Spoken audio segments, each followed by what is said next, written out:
Mr. Brian Adamson. I don't know if you've heard, but we've had a couple of bank failures.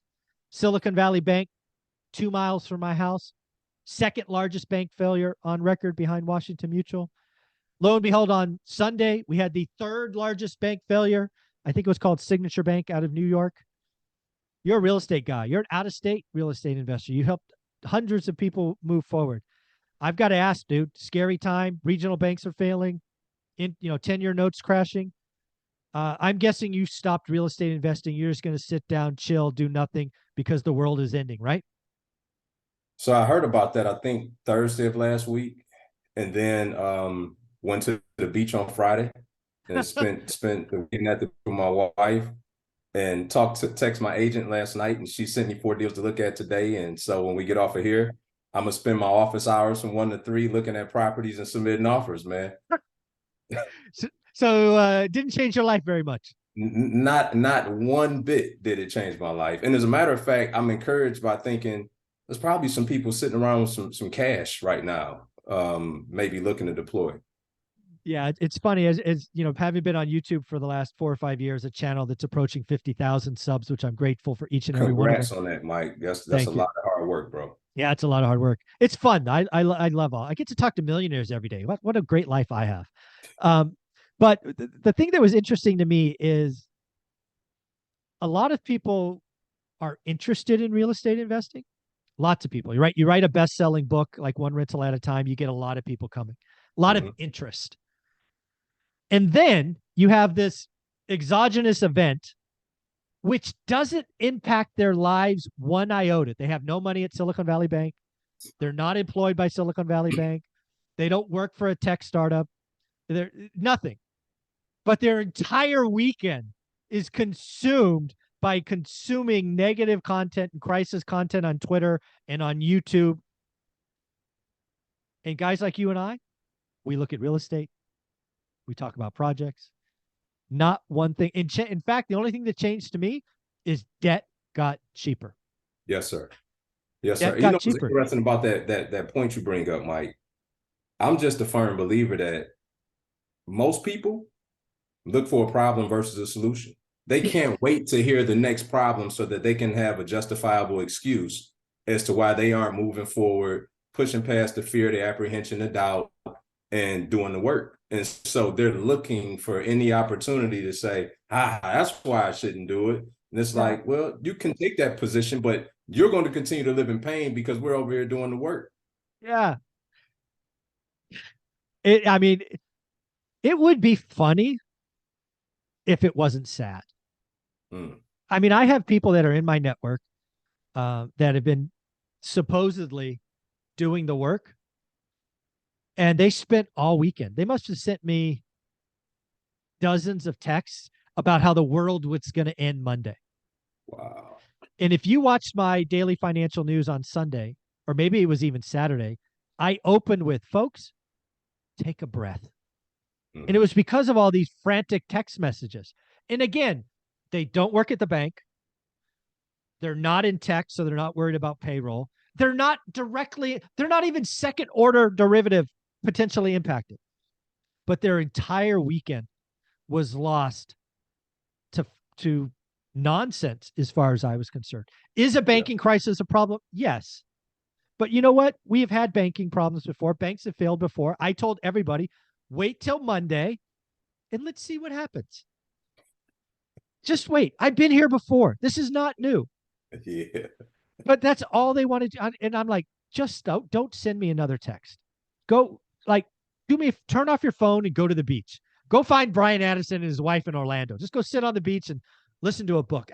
Folks, most of this stuff doesn't matter. Do the work. Look at your buy box. Figure out average. Network. Go meet more people. The work doesn't change. That's Brian Addison and I's life did not change. Our business didn't change. Just do the work. Just do the work. You know what I was more intrigued by of the news this weekend that I caught? Was your news with I forget the name of this channel. Uneducated Economists? Uneducated Economists.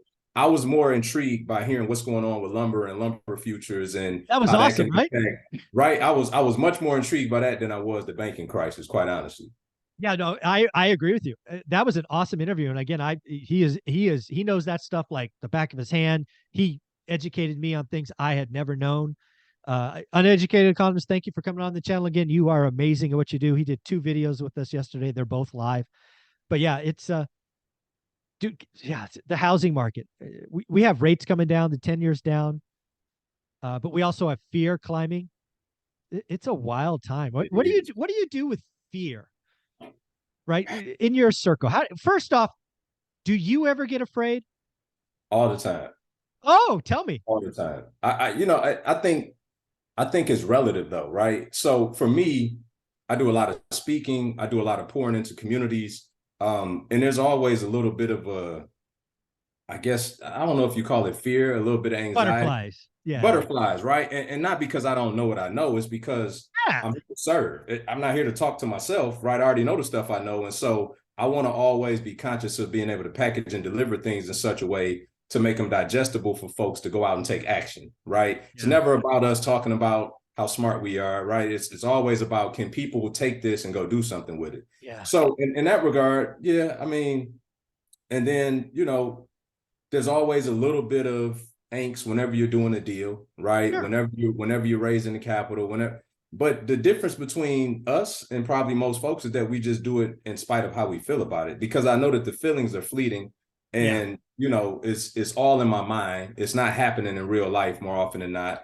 And anxiety is just it's a misuse of imagination, right? Because if you think about the desired outcome versus the one you don't desire, then you will be having more happy thoughts than you would be having anxious and worried. Yeah. It's funny you bring up because I just love how our mindsets are in sync, how you talked about pouring into others and services, where you started with your fear thing. And you're so right. Right. When I first started public speaking about real estate, right? I've been public speaking for 20 years. So there's not even a second thought.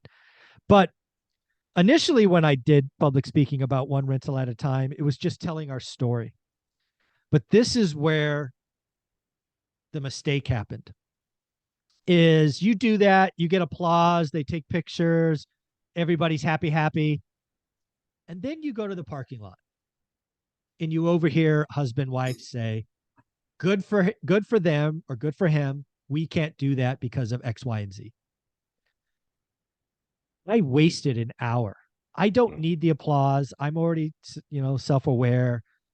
So frankly, I failed. I failed them. I failed the audience. So when I have nerves now or butterflies or apprehension, it's in delivering a message that's valuable. More importantly, now, given all the nonsense I've uncovered with YouTube, it's delivering a message that's valuable and actionable.